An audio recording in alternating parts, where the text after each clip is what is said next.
Welcome, paranormal enthusiasts, to a chilling tale from Woodbury House. This infamous location holds many secrets. Featured on Ghost Adventures a decade ago, its eerie atmosphere hinted at something more. Nothing prepared me. As a fire inspector, my job was routine. I began my pre-inspection in the cold basement, working my way up. Floor by floor I ascended, the silence growing heavier. My destination, the dusty, forgotten fourth-floor attic. Reaching the top, a sudden movement caught my eye. A small, dark shadow, less than 4 feet tall, darted across. It moved impossibly fast, right to left. This wasn't a trick of light, it was midday, no other shadows. A jolt of pure terror shot through me. Disbelief warred with the undeniable reality of what I had just seen. I needed out. Fast. I stumbled down the stairs, bursting into the fresh air, shaken to my core. 2 production assistants approached, eyes wide. "Did you see a ghost?" they asked. Trying to regain composure, I brushed it off. "Just winded from the climb," I mumbled, forcing a professional facade. But as I looked back at Woodbury House, its windows seemed to stare back, holding its spectral secret. What truly happened? Wow, do I have so many stories. Recently, I worked at a Mexican restaurant that was in a building from 1890. There is more than one spirit entity there, and every staff member has seen, felt, heard something. Some of those experiences have been shared at the same time. I won't get into everything, but one particular day I cleaned all but one picture frame I couldn't reach, and the angry woman who haunted the place knocked it off the wall. She pulled my hair that day and also tried to close the ice machine door on my head while I was scooping ice. The motion detector cameras in the bar actually caught her face, and the picture frame incident too. I worked in a building that was haunted. The stereo would turn on randomly even when unplugged. Multiple people saw a man in the basement when no one was around. Things would disappear just to be found in very strange places. Lights would turn on without anyone by them. The owner of the building hired someone to give the history of the building. Many years before it was the business I worked for, it was a school. Something happened with a defunct cannon that was out front, and a little girl was crushed by it. After the school was closed, it became a legion.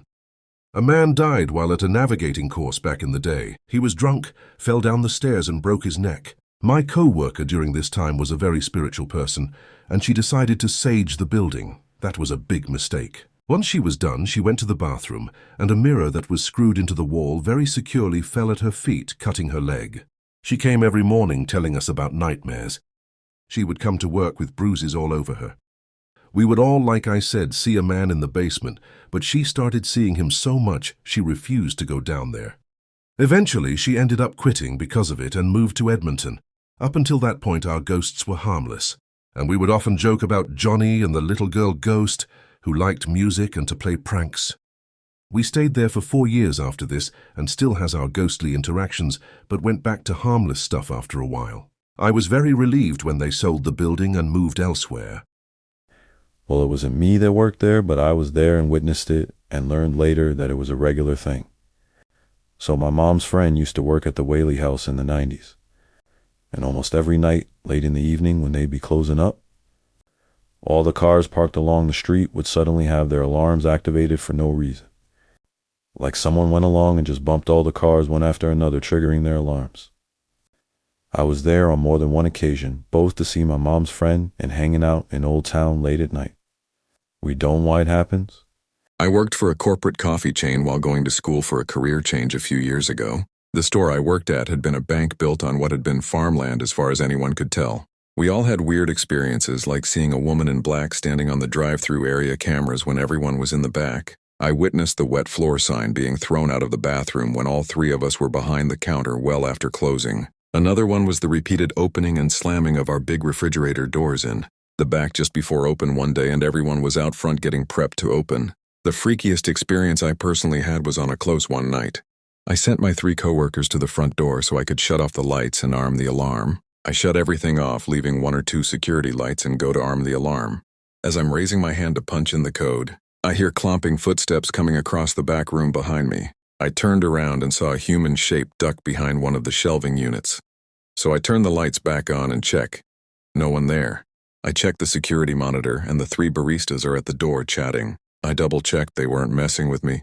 They all looked very confused and went back to what I'd been doing. Lights off, raised my hand again to punch in the code. Clomping footsteps and a human shape ducking behind the shelf again.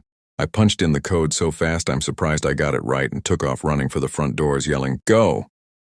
Once we were outside and the door was locked, I explained what happened and all three of them were like, yeah, we've all had weird stuff happen to us too. One even said she was leaving one night and saw a woman standing in the front window watching the parking lot.